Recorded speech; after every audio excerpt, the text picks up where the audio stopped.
Yo soy un indio. ¡Viva la patria! El 7F Ecuador ya decidió. Hay 2 finalistas y una sola decisión. Se viene la segunda vuelta y el futuro está en ti. Habrá debates, habrá combates y habrá disputas. Y uno que otro despistado. Aquí estamos para pensar entre todos y todas con un solo objetivo. Edificar una esperanza común. 7F Ecuador, por más democracia. Por eso decidimos crear 7F. Ecuador por más democracia.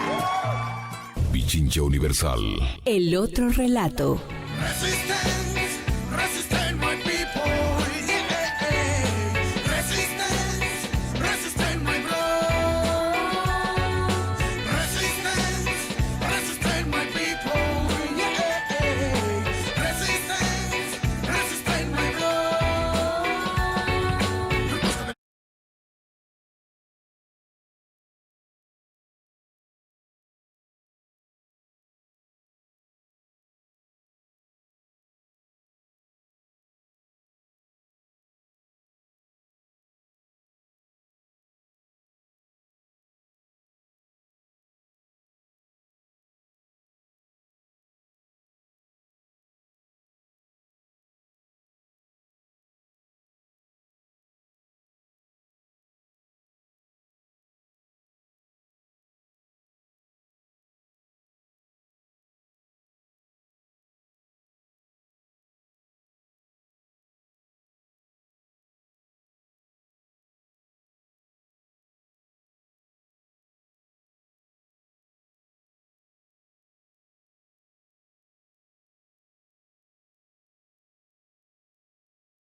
Amigos oyentes, ¿cómo están en esta mañana acá en la capital de los ecuatorianos? Espero que disfrutando. Nosotros con música iniciamos el día, como siempre con todo el ánimo, con toda la buena vibra, para empezar a desmenuzar esta coyuntura que sigue siendo el culebrón más grande de la historia electoral de este país. Pero no estoy solo, como siempre, muy bien acompañado. No sé si es Carlita Beetlejuice o mi amiga la cebra. ¿Cómo está Carlita Coronel, que está de Beetlejuice hoy? Hoy vine rayada, hoy vine con pantalón rayado de cebra, dice. Hola, mi querido Andresito, buenos días, con humor de viernes, con ganas de viernes. Parece que va saliendo también el sol en la capital de los ecuatorianos, así que un abrazo gigante a todos quienes nos sintonizan en la 95.3 FM y 94.5 FM al noroccidente de la provincia de Pichincha, en el mundo entero, gracias en www.pichinchacomunicaciones.com.es, obviamente también en todas nuestras redes sociales. Y un abrazo enorme, escuchaban al inicio de nuestro programa los chicos de Gorilla Beats, ellos son ecuatorianos, una bandota además mixta entre chicos y chicas, espectacular, haciendo muy buena música y como ellos dicen, resistance, my people. Vamos a seguir resistiendo porque nos queda poquito tiempo para cambiar el futuro y para cambiar las riendas de nuestro país. 9 de la mañana con 12 minutos y iniciamos, mi querido Andresito, aquí, ya nuestro programa 7F, Ecuador por más democracia. ¿Te gusta la papaya? Dicen que siempre doy papaya para que me moleste, pero yo no tengo problema, yo sé. Así creo que hay que tener... Le encanta la papaya a mi amiga, por favor. Hay que tener personalidad para ponerse hay que pantalones echarle, de rayas. Sí, por supuesto, hay que echarle leña al fuego, a ella le gusta. Y es así como tiene que ser la gente auténtica, Ay, siempre mostrándose como son, sin camuflarse. Nos vamos entonces ya con nuestro segmento, como siempre, el pajarito azul de Twitter, que nos picotea al oído y nos cuenta las tendencias de las redes sociales, sobre todo lo que pasa en nuestro país. ¿No? Estuvo caliente desde el día de ayer. Vamos a ver.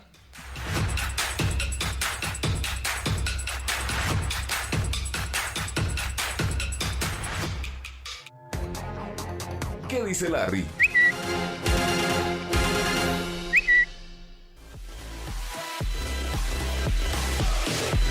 Volvemos entonces acá a tu casa, solo tuya, nada más que tuya, la de Pichincha Universal. Nos puedes seguir por la 95.3 en la capital de los ecuatorianos y la 94.5 en el noroccidente de la provincia de Pichincha, Esmeralda, Santo Domingo de los Áchilas y Manabí.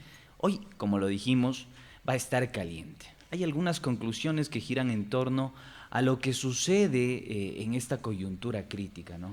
Parece que hay acuerdos, parece que no, parece que hay consensos, a veces disensos, medio inexplicable. Pero bueno, vamos a detallarles, a describirles, porque ese es el trabajo y el oficio periodístico. Ustedes tienen las conclusiones, como siempre lo decimos. Lo que sucedió el día de ayer. El medio digital Wambra Radio nos confiesa, nos devela, nos informa que diversas organizaciones llegaron en marcha a la Contraloría General del Estado. Esto sucedió el día de ayer, en la que, en este contexto, Yacu Pérez entregó el pedido de auditoría forense al proceso electoral a nada más y nada menos que el contralor Pablo Celi. Dijo que atenderá el pedido según sus competencias y que ya existen 2 auditorías vigentes a este proceso. Habrá que ver qué pasa, qué sucede. Pablo Celi, recordemos que fue una de las personas que criminalizó la protesta social de octubre en relación a que, bueno, habían vándalos, habían personas que se camuflaron de ciudadanos que protestaban, Sí. un montón de epítetos, de adjetivaciones que yo creo que preocupan más allá de cualquier tinte ideológico, una discriminación racial bastante importante que se dio en ese contexto. Y que no podemos olvidar, Andresito. Yo creo que eso es supuesto, algo que no por podemos supuesto. olvidar. Recuérdate cómo estaban inundadas las redes sociales. Y ese es uno de los peros que yo le tengo a las redes sociales, porque es como escudarte detrás de un perfil para decir cualquier cosa. Para decir cualquier cosa y para sentirte con el poder de discriminar, de hacer de menos a muchas otras personas o a algunas situaciones. Entonces, por eso es que estamos nosotros aquí también justamente para comentarles cómo es exactamente la información. Si yo algo estoy de acuerdo, mi querido Andrés, es justamente esperar, hacer ese pedido a todas las organizaciones políticas, sociales, a la ciudadanía en general. Esperemos los resultados oficiales del Consejo Nacional Electoral. Si se debe hacer un conteo voto a voto, se ha garantizado, el día de ayer decía Diana Tamaín del CNE, decía que se garantiza que todos los partidos políticos estén en el conteo de las actas. Entonces, transparentemos de esa manera el proceso electoral, respetemos la voluntad del pueblo y sobre todo manejemos esto, como siempre lo hemos dicho, como una fiesta democrática. Entonces, vea, aquí el gran ganador tiene que ser el pueblo ecuatoriano y a eso tienen que apuntar todos los partidos políticos. Efectivamente. Avancemos entonces en las Así es. coyunturas que se vienen presentando. Hay algunas consideraciones que debemos tomar en torno a lo que viene sucediendo en la política, más que nada porque ha generado una especie de incertidumbre en la ciudadanía sobre qué mismo es que va a pasar con este culebrón electoral, ¿no? Pero tenemos acá también un tuit del candidato por el Movimiento Plurinacional Pachacutic, Yacu Pérez, en el que prácticamente recordemos que el día de hoy se van a encontrar tanto el señor Guillermo Lasso, que ha tenido una especie de cogobierno, ¿no? Aunque parece una especie de fetiche mencionar Sí. que es un cogobierno con Lenín Moreno, evidentemente ha tenido una injerencia muy importante en el ámbito económico, en el ámbito político, en las decisiones que se han impulsado a partir de las cámaras económicas y de producción. Pues bueno, el señor Yacu Pérez Guardambel dijo que el día de hoy van a encontrarse en un diálogo y solicitar a través de otros candidatos también la apertura de urnas y un conteo voto a voto con un delegado de cada partido ante los veedores de la OEA. Dice también que garantiza que luego de conocer los resultados con honestidad aceptarán la decisión popular. Yo creo que hay que hacer una diferenciación, siempre lo hemos dicho. Los candidatos a veces no terminan expresando el deseo de sus bases populares. Así es. Vamos a ver cómo se va desarrollando este tema. Me parece que es preocupante en el sentido de que muchas veces lo que se toma como decisión ahí arriba no expresa la voluntad de las grandes mayorías. Y veamos cómo esto puede terminar pasando factura a un cogobierno claro que evidencia que está en deterioro, ¿no? Me refiero exactamente a Lenín Moreno y a esta injerencia que ha tenido el Partido Social Cristiano, el movimiento Creo, en el gobierno actual. Recordemos que un ex ministro de este gobierno, de Lenín Moreno, lo dijo abiertamente, ex candidato a la presidencia de la República, dijo, más injerencia ha tenido el señor Lasso en el gobierno de Lenín Moreno en las decisiones que yo como ministro. Lo dijo abiertamente y creo que con eso develó muchas meteduras de mano en el gobierno de Lenín Moreno y eso debemos recordar. ¿Y sabe qué, Morocha? A Diga. usted que le gustan los datos de color. Dígame. El 87% de las reformas legislativas de carácter económico urgente, reforma estructural, me refiero a materia económica, social, política, laboral, han sido impulsadas por Alianza País de Lenín Moreno, el Movimiento Creo y el Partido Social Cristiano. Así que hay que tomar muchísimo en cuenta esto porque dice cuáles son sus prioridades al momento de gobernar, al momento de hacer el ejercicio político, de impulsar la política pública. Yo creo que eso también es importante hacer énfasis. Digo, si uno se pregunta por qué en este momento estoy sin empleo o prácticamente no cuento con una indemnización justa en función del trabajo que yo he realizado durante tantos años, bueno, se debe a esa famosa ley de apoyo humanitario y yo creo que eso evidencia también el comportamiento de ciertos grupos políticos durante la gestión de esta sindemia, de esta pandemia. Así es, mi estimado Andrés, así que recordemos que por eso también es importante y por eso es que nosotros reiteramos en varios de nuestros espacios el hablar sobre el pasado, el recordar los antecedentes, de dónde viene, por qué vienen, cuáles son las alianzas que se hicieron anteriormente. Ya nos dijeron que no hablemos del pasado. Ya nos dijeron que no hablemos del pasado, pero de todas maneras es importante recordar que los antecedentes son necesarios para no olvidarnos de nuestra historia. Vamos a continuar con lo que dice nuestro querido Pajarito Azul porque nos trajo un video recogido por el portal Ruta Crítica y dice, ¿y ahora qué dirá el señor Pérez si su propia candidata a la vicepresidencia, doña Mirna Cedeño, le dice que el señor Lasso no ganará las elecciones con el apoyo de Pachacuti? Veamos lo que dice justamente la candidata a la vicepresidencia de la República del señor Yacu Pérez. Señor Lasso, usted no va a ganar las elecciones. Y no va a ganar porque quienes votaron por Yacu no van a votar por usted porque lo ligan a este fraude terrible. Y quienes votaron por usted le han perdido confianza.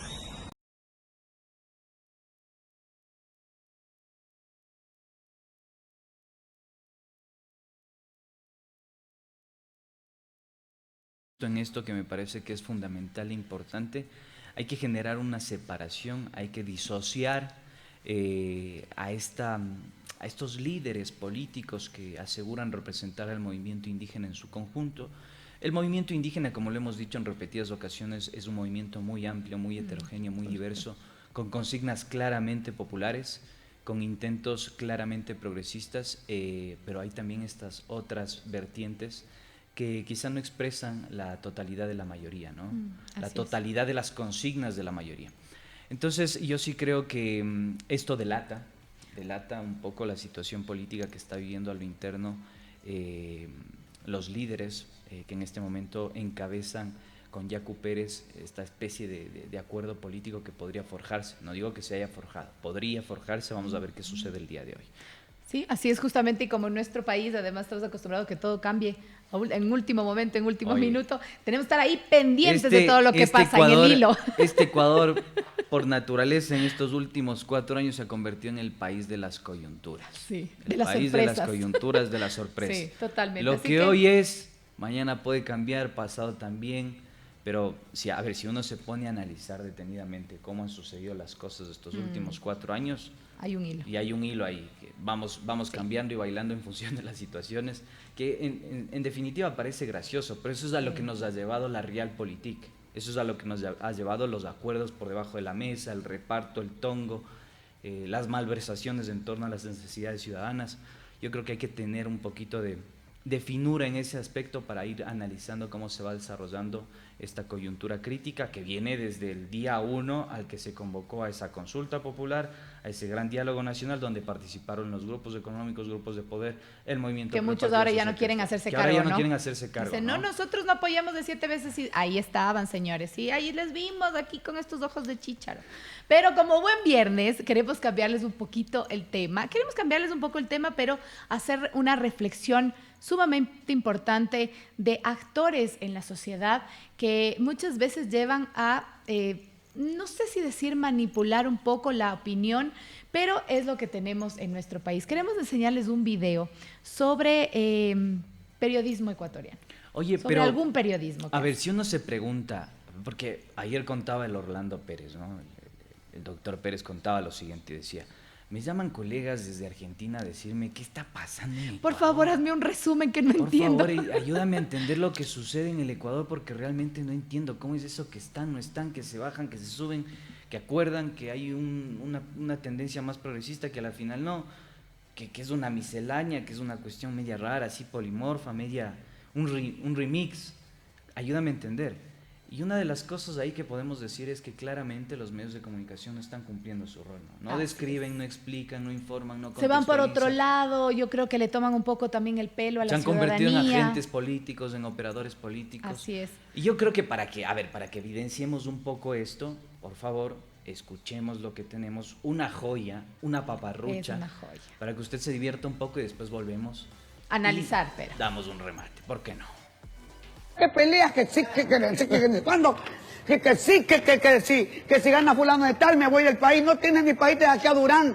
Y ya que te quieres ir de este país. Me voy, dice, me Sí, voy, dice. me voy. Me voy Ya a Miami. Sí, me voy. ¿Y a dónde no tienes ni visa? ¿A dónde te vas a ir a Miami? Y así querían irse. Sí, dice, yo si gana este man, yo la verdad es que yo me retiro. No tienes ni trabajo. A ver, ¿quién diablo se va a dar cuenta que tú estás o no estás? ¿Ah?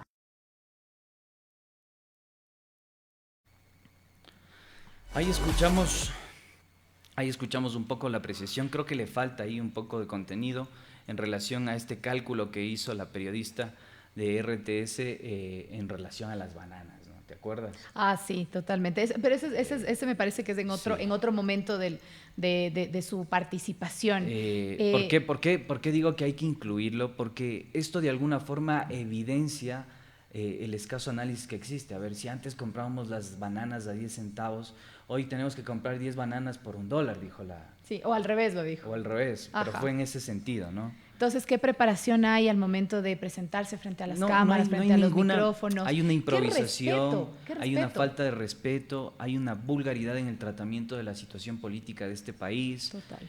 Yo no digo que, a ver, tengamos que ser completamente acartonados, académicos, ahí emplasticados, no. Yo lo que digo es que hay que tener una responsabilidad ulterior frente a la situación que está viviendo en el Ecuador. Y eso sí requiere un esfuerzo mayor del periodismo, de los periodistas, de los comunicadores, para explicar lo que está sucediendo en el país. Creo que Pichincha Comunicaciones en ese sentido, y no lo digo en términos de tirarnos flores, ha tratado de tener una pluralidad de voces en torno a lo que sucede en el Ecuador para que sea la ciudadanía la que saque las conclusiones y no nosotros tengamos la responsabilidad de inducir al voto.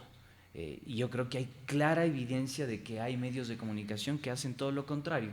Inducen al voto, exigen que se vote por una candidatura o simplemente forjan operaciones de sedición vinculadas a las guerrillas, a las FARC, a financiamientos por acá, por allá, que lo único que hacen es sin pruebas, generar cortinas de humo, generar campañas sucias para desprestigiar a candidatos vinculados al correísmo. Esto hay que decirlo con absoluta claridad y frontalidad. Y esto no se trata de ser correísta o anticorreísta, esto se trata de perseguir los fenómenos sociales y la situación que está sucediendo hoy por hoy.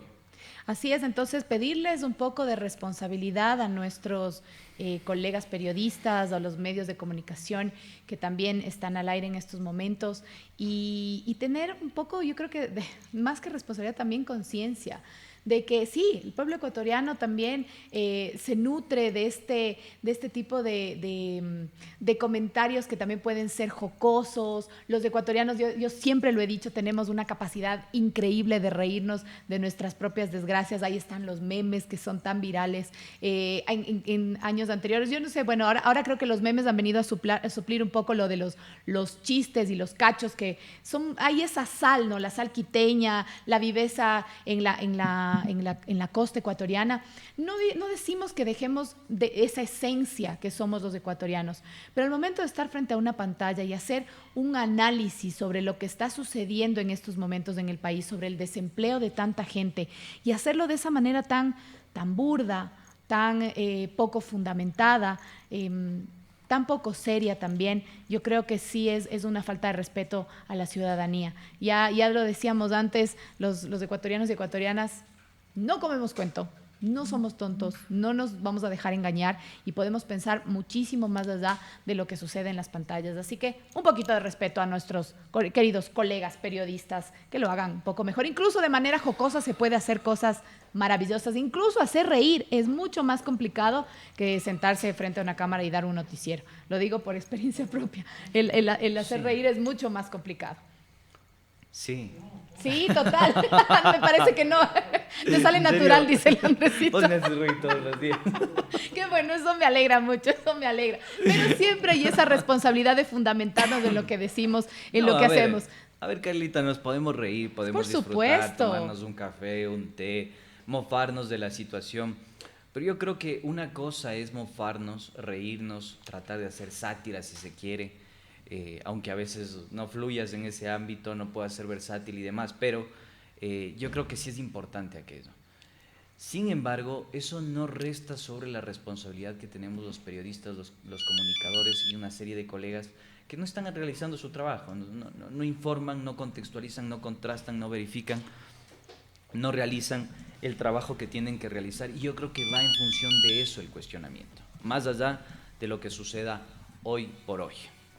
Quiero mandar un saludo sumamente grande desde Saraguro, Loja, nos dicen Sumaguar, mi Carlita, saludos a todo el equipo Atahualpa Max, nos dice. Y Gabriel Vertebratus, parafraseando a García, con este pseudo periodista, dice, de RTS, la mediocridad para algunos es normal. Y en este momento nos están diciendo nuestros compañeros de aquí en producción que tenemos, al parecer, ya una nota sobre lo que está sucediendo, el cierre temporal de la vía Aloaj Unión de Toachi, deslizamiento en el kilómetro 34. Ya se anunciaba en la mañana nuestros compañeros en Punto Noticias. La Unión del Toachi se produjo este 11 de febrero, un deslizamiento de rocas a causa de la lluvia, el cual se fue incrementando con el paso de las horas. Para precautelar la seguridad de los usuarios y especialmente ahora que viene este feriado, el gobierno de Pichincha tomó la decisión de cerrar la vía desde Tandapi hasta el peaje de Santo Domingo de los Sáchilas, debido a que la caída de rocas puede ocasionar graves accidentes. Tenemos ya entonces una comunicación en estos momentos, por favor, para ver si es que ya nos pueden dar la información de último momento. Edwin Herrera, director de Vialidad del gobierno de Pichincha. Edwin, ¿estamos ahí? Buenos días. Buenos días, Edwin. ¿Cómo está? Bienvenido a 7F, Ecuador por Más Democracia. Que nos facilite, por favor, la información de último momento de lo que está sucediendo con la vía. Reunión técnica ya con todo el personal técnico de la empresa contratista y también del gobierno de Pichincha, y hemos tomado la decisión de reabrir el tráfico ya a partir de las 9:30. Vamos a abrir el tráfico. Este tráfico va a estar controlado aquí en el kilómetro 34. Bien. La Comisión de Tránsito va a controlar el tráfico.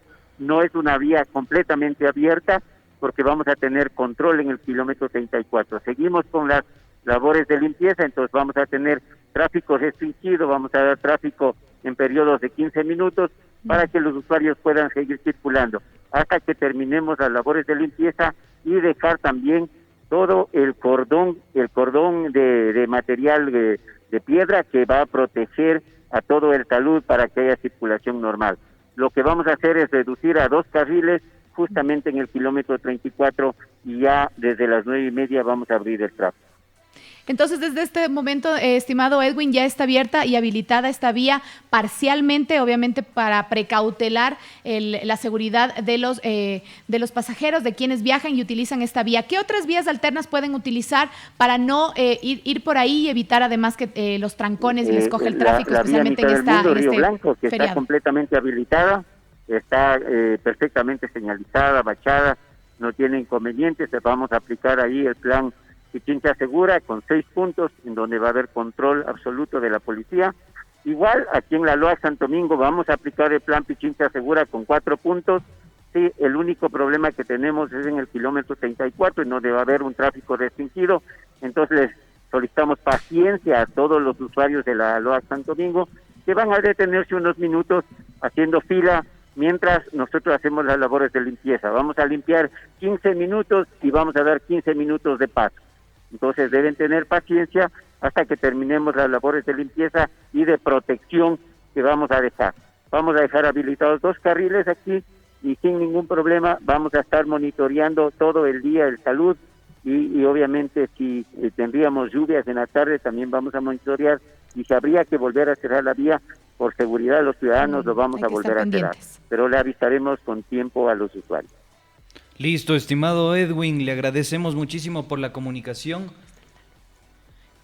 Don Edwin, queríamos hacerle una última consulta. ¿Cómo está en estos momentos el deslizamiento? ¿El talud está controlado completamente o todavía se está haciendo, no sé, las precauciones del caso? ¿Se están haciendo la remoción del material? No hay deslizamiento en este momento, no se está deslizando.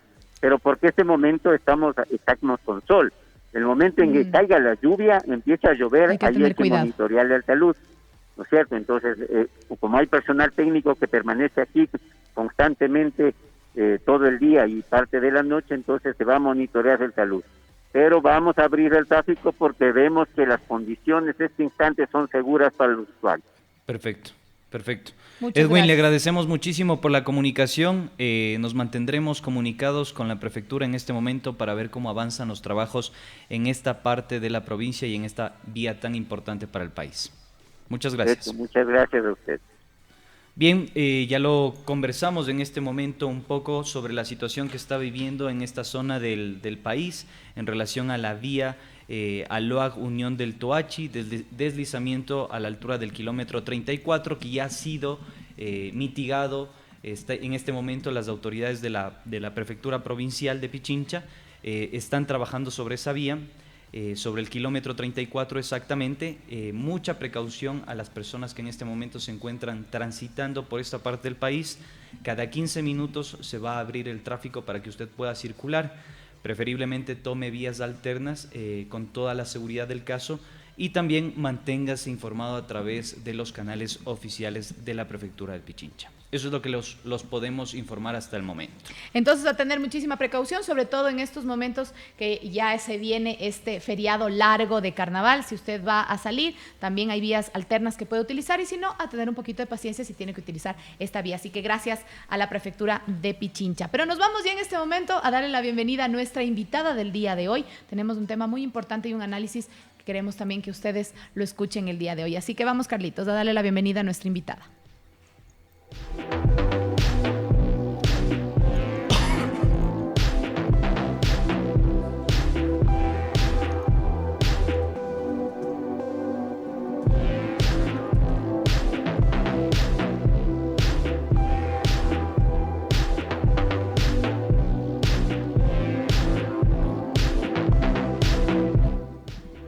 F.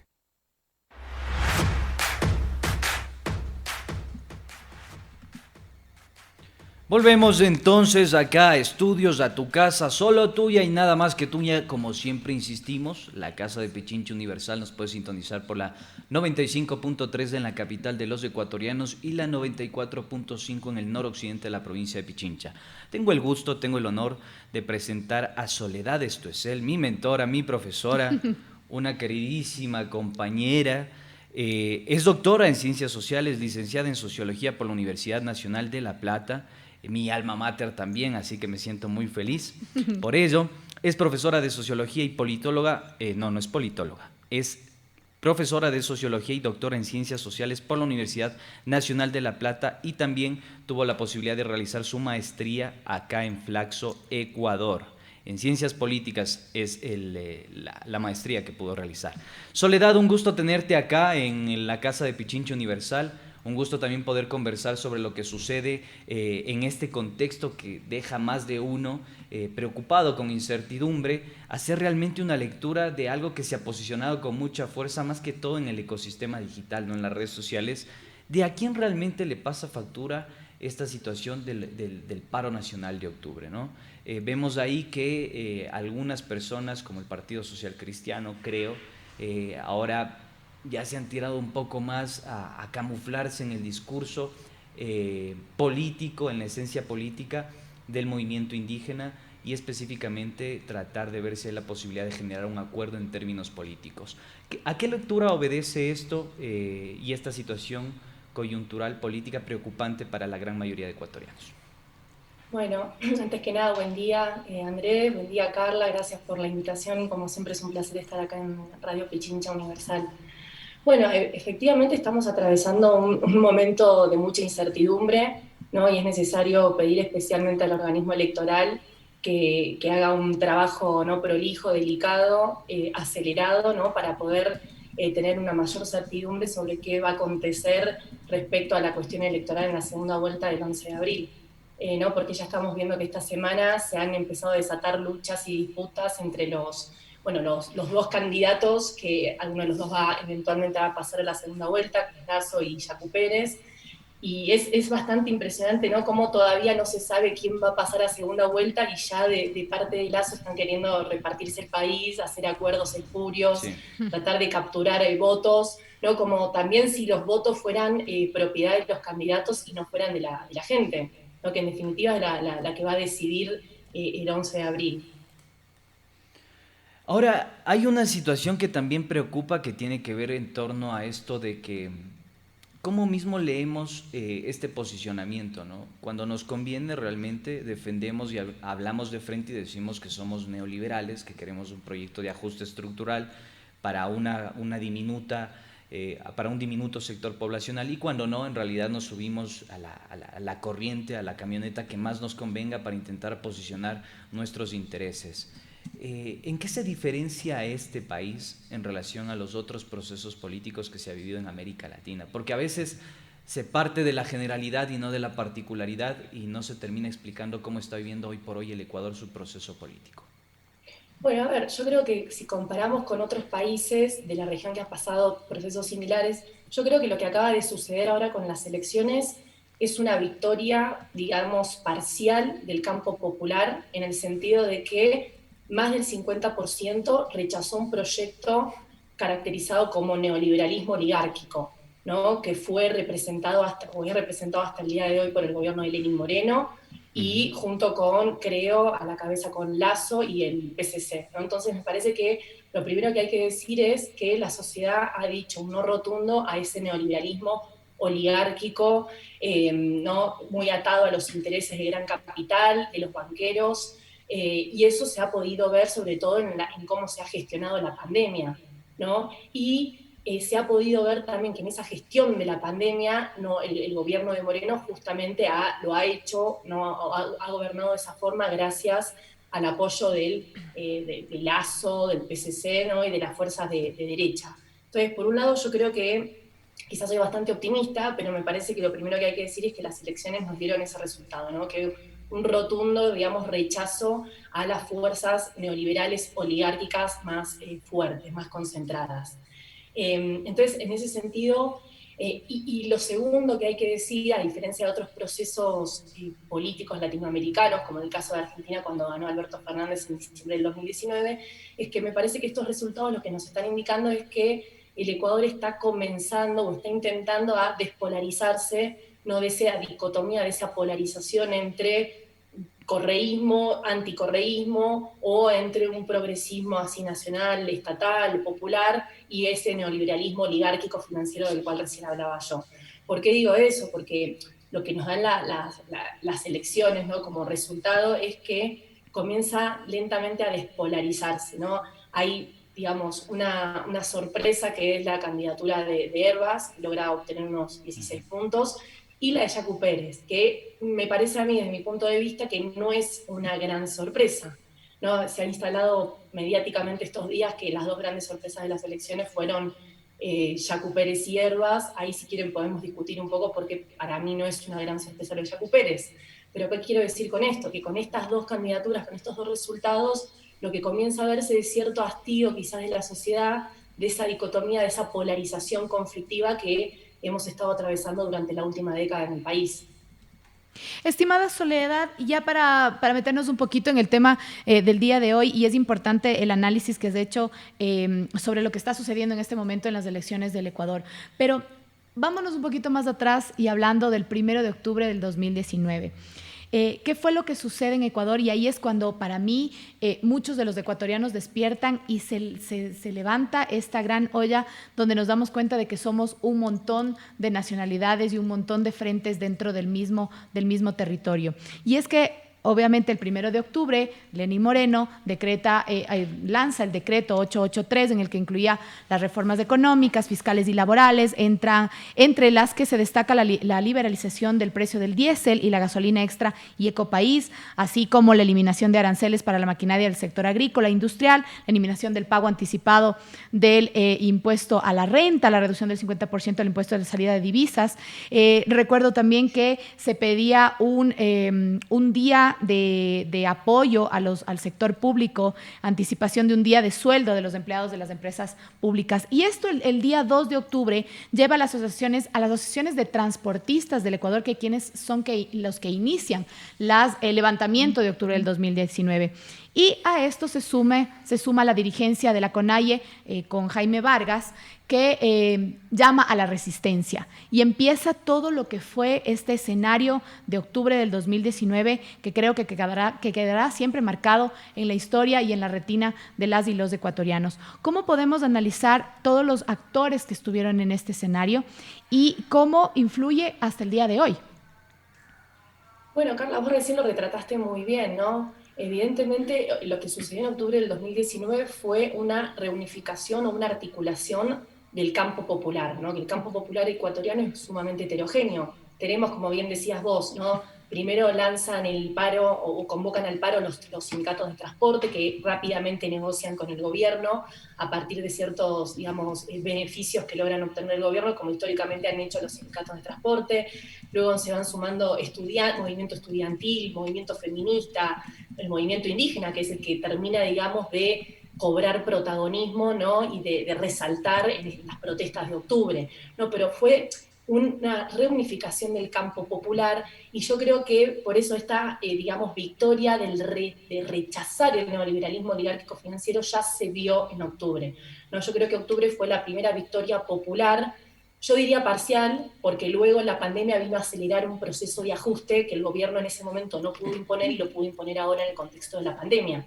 Pero en octubre del 2019 fue una victoria parcial del campo popular, porque logró por primera vez hacer que el gobierno retroceda en una medida tan contundente como quería implementar, que recordemos, ¿no? Que el retiro de los subsidios a los combustibles era una medida que le venía pidiendo, exigiendo la derecha, ¿no? la derecha lacista al gobierno de Lenín Moreno, ¿no? Entonces, ahí lo que vimos fue cómo el movimiento indígena resurge, no porque el movimiento indígena estaba invisibilizado, sino que venía de varios años de una fragmentación y desmovilización, un repliegue muy fuerte en el ámbito local, y lo que hace el movimiento indígena es saltar a la escena nacional. Yo creo que eso es lo más novedoso que sucede en octubre, ¿no? Porque ahí el movimiento indígena, con ciertos dirigentes indígenas, como recién mencionabas, Vargas, Issa, etcétera, logran, digamos, hablar públicamente en nombre de un pueblo, en nombre del pueblo todo, y no solo en términos étnicos, ¿sí? Sino que logra hablar en nombre de los sectores populares. Y yo creo que eso,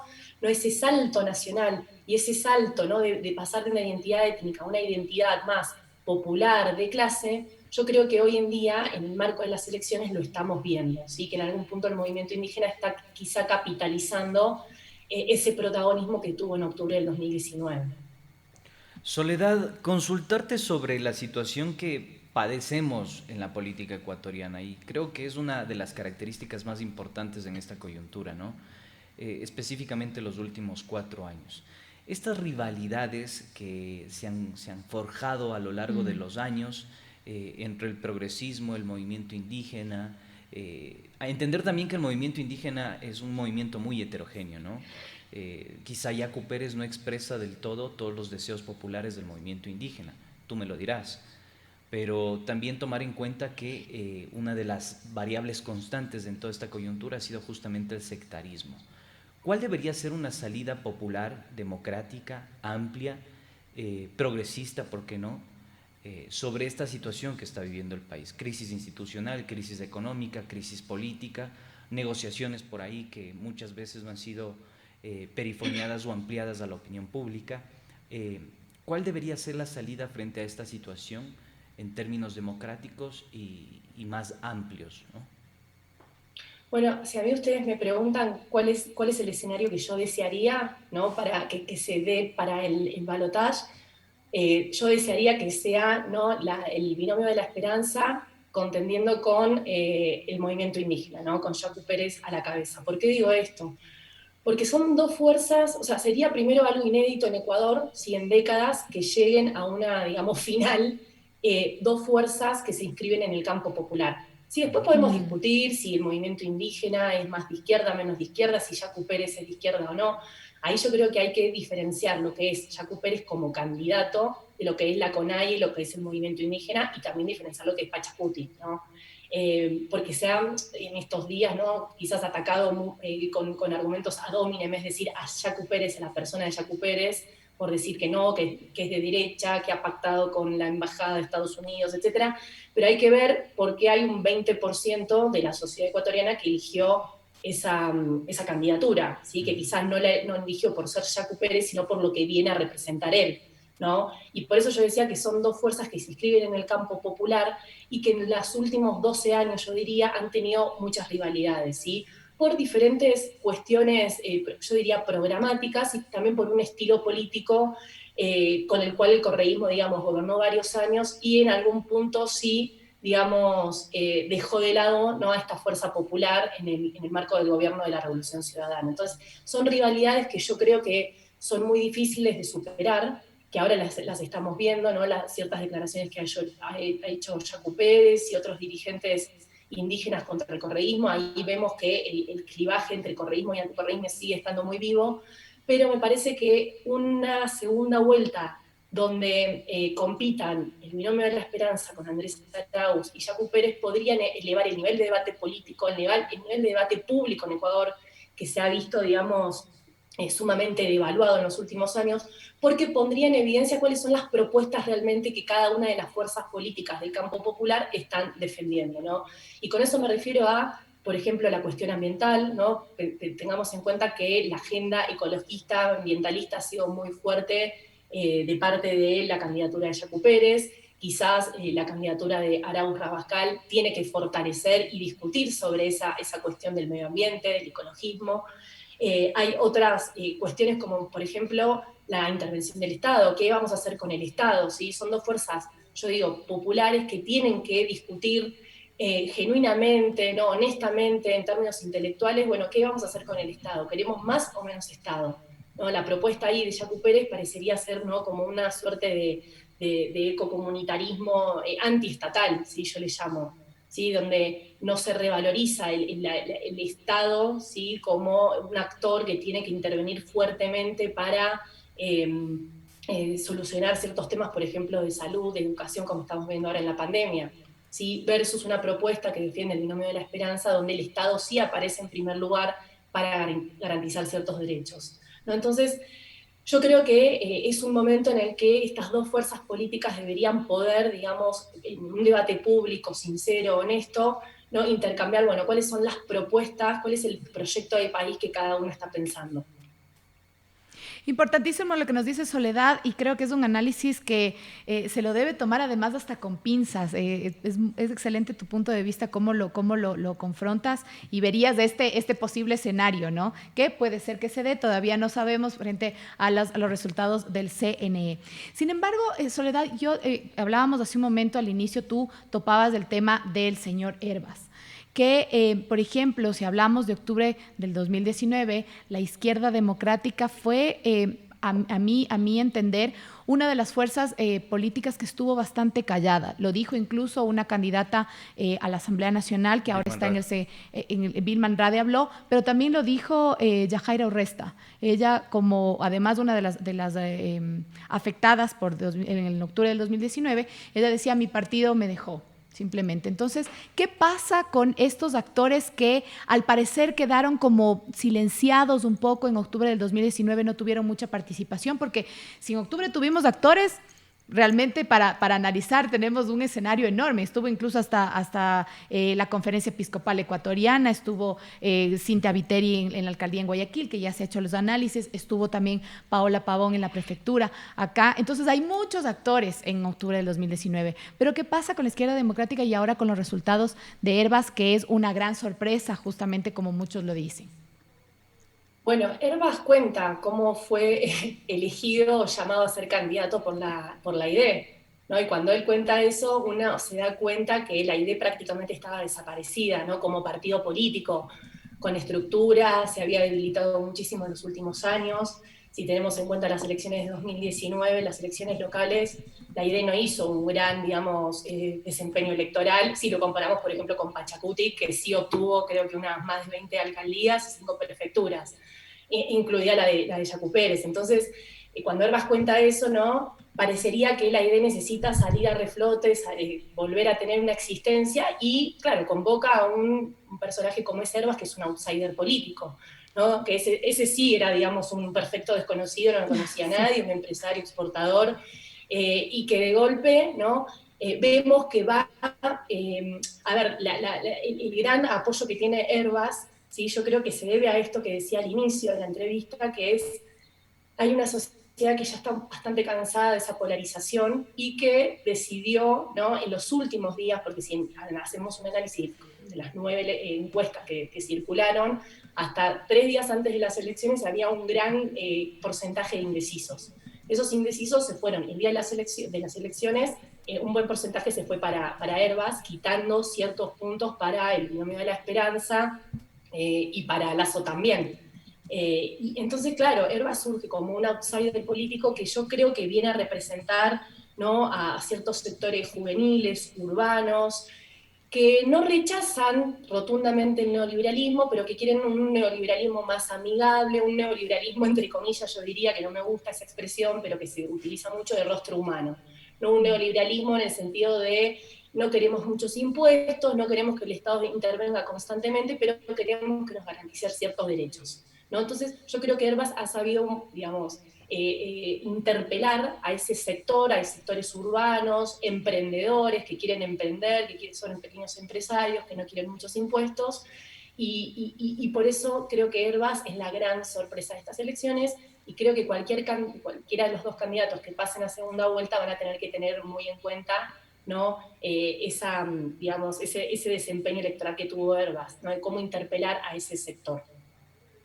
Soledad, consultarte también sobre esta situación que se va a dirimir posiblemente el día de hoy en torno a este acuerdo político que ha sido convocado por los líderes, los representantes, ¿no? Tanto del movimiento de Pachacuti, Carlos Pérez, Yacu Pérez, y el señor Guillermo Lasso. Creo que nosotros, y tú lo has planteado con muchísima claridad, has disociado la figura de Yacu Pérez del movimiento indígena, que evidentemente puede expresar y tener expresiones mucho más democráticas, más amplias, más populares, con consignas distintas a la vocación que en este momento en el discurso político de Yacu Pérez coincide más con Guillermo Lasso. Pero revisando el plan de gobierno de Pachacuti, tiene más similitudes entre Andrés Arauz y entre la Alianza UNES de Centro Democrático y todos los postulados económicos que también plantea Pachacuti. En el discurso político y en estos acuerdos que se pueden forjar el día de hoy, o no, tú dirás, ¿cómo entender lo que va a suceder en estas horas que está por concretarse y cómo va a incidir eso, digamos, en esta segunda vuelta? ¿Cuáles son las proyecciones en torno a aquello? Bueno, a ver, dos cuestiones. Por un lado, con respecto a las propuestas. Vos decías, bueno, ¿cuál es el proyecto de cada una de las fuerzas? Si una analiza, ¿no?, cuáles son las propuestas que está expresando cada una de las candidaturas, parece completamente ilógico y parece que hay un abismo entre las propuestas, ¿no?, entre Minca por la Vida, que es la propuesta del movimiento indígena, con un eventual acuerdo con Lasso. ¿Sí? Ahí hay una brecha, digamos, abismal, que yo creo que es irreconciliable, y que yo creo que el electorado de Yacu es muy consciente, muy reflexivo sobre eso. Si buena parte de los que votaron por Yacu, a pesar de que Yacu haga un acuerdo con Lasso, no se van a trasladar esos votos a Lasso, ¿sí? Por la simple razón de que Lasso viene justamente a expresar un proyecto, ¿no?, de neoliberalismo duro, ¿no? de guase del Estado, de minimización de los derechos, ¿no? Como lo hemos visto en los últimos años. El voto Entonces, no es endosable, entonces. para nada, sí, eso también hay que distinguirlo muy bien, ¿sí? Porque también Y se el ha voto hablado de todo Herbas este tampoco es tiempo. endosable, entonces. Para nada, sí, Claro. yo creo que justamente han sido, digamos, muy poco felices las declaraciones que ha hecho Herbas al decir, bueno, yo no voy a apoyar a la dictadura correísta, yo no voy... Ahí está bien, él puede opinar lo que quiere y se puede posicionar como quiere, pero sus votantes no van a Hacer lo que él votar dice. ¿sí? Irreflexivamente por el candidato que Herbas sostenga, ¿no? Y lo mismo va a suceder con Yacu. Yo no creo que buena parte del voto, ¿no? de sectores populares que han sufrido muchísimo que en los últimos años, que han reducido sus condiciones, desmejorado sus condiciones de vida, vayan a dar el voto a Lasso, porque yo creo que ese odio, ¿no? al correísmo no es tan fuerte en comparación a cómo ha vivido la gente en los últimos años. Entonces, yo creo que ahí, bueno, lo vamos a ver en 2 meses, pero me parece que es clave tener en cuenta eso y no, digamos, desmerecer al electorado, sino creer que los votos son trasladables automáticamente a un candidato. Bien, Soledad, para concluir, un mensaje final en torno a estas elecciones que están por cumplirse. Estamos a días de que realmente se genere este reconteo en caso de así decidirlo el Consejo Nacional Electoral, pero los ecuatorianos, sí o sí, eso ya está marcado en el calendario, vamos a tener que acudir nuevamente a las urnas. ¿Cuál debe ser el espíritu que debe prevalecer en esta segunda vuelta en torno a la situación democrática que vive el país? Bueno, a ver, lo que hay que decir es, a pesar de la pandemia que estamos viviendo, eso sí fue una sorpresa, la cantidad de gente que se volcó a las urnas, ¿no? Y eso expresa la necesidad de la gente de expresarse políticamente, ¿no? de esa necesidad de que la situación de este país cambie. Eso ha sido, digamos, rotundo. Y también lo que se necesita es muchísima transparencia por parte de todas las fuerzas políticas que están involucradas, de los organismos electorales. Sí, tienen que mostrar un trabajo, digamos, digno, transparente, que se respete la voluntad popular, que eso en definitiva, pase quien pase la segunda vuelta, lo importante es que se respete la voluntad popular. Si es necesario volver a abrir todas las urnas, tendrá que hacerse eso para garantizar, ¿no? que la voluntad popular se respete, que yo creo que la voluntad popular en su mayoría ha rechazado rotundamente a un proyecto de derecha oligárquica, aristocrática, o un neoliberalismo que arrasa con la vida de las personas. Entonces me parece que es necesario hacer un llamado, ¿no? a la transparencia, al respeto de la voluntad popular y sobre todo de las fuerzas políticas que están involucradas en este momento y que están, digamos, debatiéndose y peleándose para ver quién pasa a segunda vuelta. Pero lo último que hay que decir es esto de que Lasso viene, ¿no? diciendo que se ha hecho un fraude, o Yacu Pérez también, que viene anunciando que se ha hecho un fraude. Por eso mismo, yo digo que para que las elecciones tengan la legitimidad que corresponde y que se respete la voluntad popular, es necesario garantizar un proceso lo más democrático y transparente posible. Así es, que sea entonces el proceso más democrático y transparente posible, lo digo y lo reitero nuevamente, como lo dice nuestra invitada del día de hoy, Soledad. Esto es él. Quiero agradecerte muchísimo por estar aquí con nosotros. Estamos seguros que también trataremos de invitarte nuevamente durante estos 2 meses. Hay muchísimo por analizar y como hemos dicho al inicio del programa, este es un país que cambia de día a día, es un país de coyunturas y siempre, no sabemos cómo vamos a amanecer el día de mañana. Así que muchísimas gracias, Soledad.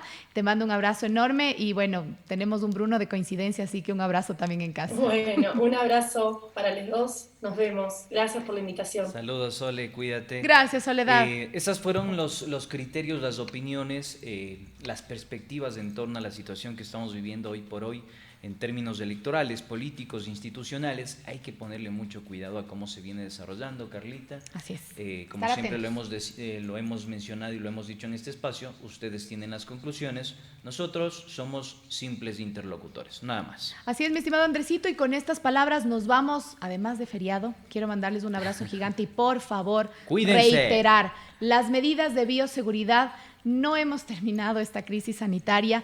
Los hospitales están abarrotados de pacientes de COVID-19. No porque sea feriado usted va a salir sin las normas de bioseguridad. Trate de mantener su círculo familiar, su círculo social lo más reducido posible. Tratemos de mantenernos en casa y por favor cuidémonos mucho. Si va a salir, por favor, vaya a la montaña donde no hay nadie, vaya al parque, Sí, donde puede respirar aire puro, pero Tome no, en cuenta todas no al estas centro comercial. informaciones que hemos dado ya también incluso en Punto Noticias en torno a la pandemia, la Por sindemia. favor. Mucha precaución. Nosotros hasta una próxima, nos veremos el día miércoles. Saludos. Nos escuchamos y nos vemos el día miércoles. Esto es 7F Ecuador por Más Democracia.